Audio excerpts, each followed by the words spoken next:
రంగుల పండుగ హోలీ వెనుక ఉన్న పురాణ కథ మీకు తెలుసా? ఇది భక్త ప్రహ్లాదుడి భక్తి శక్తిని మరియు చెడుపై మంచి గెలుపును ప్రతిబింబించే గొప్ప పురాణ గాథ. అసలు హోలీ పండుగను ఎందుకు జరుపుకుంటారు? హోలీని రంగుల పండుగగా ఎందుకు పిలుస్తారు? హోలీ యొక్క ప్రత్యేకత ఏమిటి? ఇలాంటి ఎన్నో విషయాలను ఈ వీడియోలో తెలుసుకుందాం. మొదటిసారి ఛానల్ని విజిట్ అయినట్లయితే ఈ వీడియోకి ఒక లైక్ చేసి ఛానల్ని సబ్స్క్రైబ్ చేసుకొని నాకు సపోర్ట్ చేయండి. హోలీ పండుగను రంగుల పండుగగా కూడా పిలుస్తారు. ఇది ముఖ్యంగా భక్త ప్రహ్లాదుడు మరియు హోలిక దహనం కథతో ముడిపడి ఉంది. రాక్షసరాజైన హిరణ్యకశిపుడి కొడుకుగా జన్మించాడు ప్రహ్లాదుడు.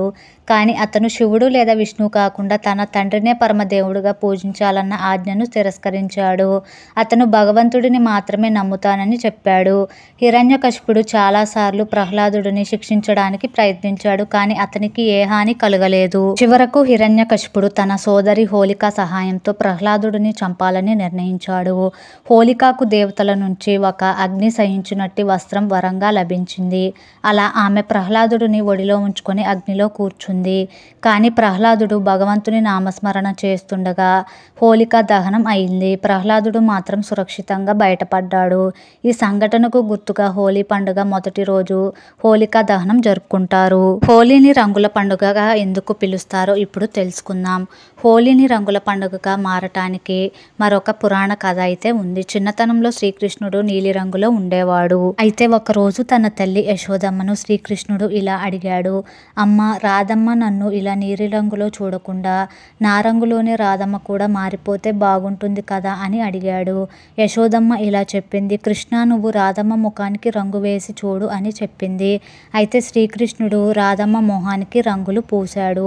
అప్పటి నుండి గోకులంలో రంగుల హోలీ సంబరం అయితే ప్రారంభమైంది. హోలీ పండుగ యొక్క విశిష్టత ఏమిటో ఇప్పుడు తెలుసుకుందాం. హోలిక దహనం చెడుపై మంచి గెలుపు. రంగుల హోలీ స్నేహం, ఆనందానికి ప్రతీక. ప్రతి సంవత్సరం ఫాల్గుణ పౌర్ణమి రోజున హోలీ పండుగ జరుపుకుంటారు. ఉత్తర భారతదేశంలో ఈ పండుగను చాలా ఉత్సాహంగా నిర్వహిస్తారు. మధుర, బృందావనంలో హోలీ ఉత్సవాలు అత్యంత విశేషం. హోలీ పండుగను మన భారతదేశంలోని వివిధ రాష్ట్రాల్లో భిన్నంగా జరుపుకుంటారు. ఏ రాష్ట్రాల్లో ఏ విధంగా జరుపుకుంటారో ఇప్పుడు తెలుసుకుందాం. మధుర అండ్ బృందావనం రాధాకృష్ణుల ప్రేమతో రంగుల హోలీగా జరుపుకుంటారు. బ్రజ్ హోలీ గోకులంలో మహిళలు పురుషులపై కర్రలతో హోలీ ఆడతారు. పంజాబ్ అండ్ ఉత్తర భారతదేశం పగటిపూట రంగుల హోలీ, రాత్రిపూట హోలిక దహనం చేస్తారు. దక్షిణ భారతదేశం హోలీ కన్నా ఎక్కువగా ఇక్కడ కామదహనం జరుపుకుంటారు. ఈ విధంగా హోలీ పండుగ మామూలు ఉత్సవం కాదు.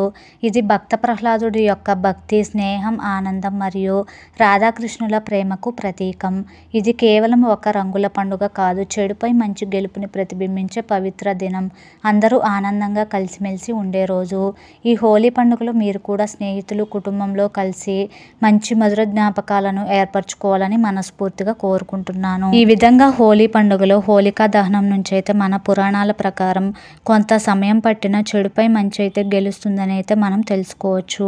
Thanks for watching. వీడియో నచ్చితే ఒక లైక్ చేసి జై శ్రీకృష్ణ అని కామెంట్ చేయండి. అలాగే ఇలాంటి మరిన్ని ఇంట్రెస్టింగ్ వీడియోస్ కోసం నా ఛానల్ని సబ్స్క్రైబ్ చేసుకొని నాకు సపోర్ట్ చేయండి. పక్కనే ఉన్న బెల్ ఐకాన్ని యాక్టివేట్ చేసుకుంటే నేను ఏ వీడియో పెట్టినా నోటిఫికేషన్ వస్తుంది, ముందుగానే చూసేయచ్చు.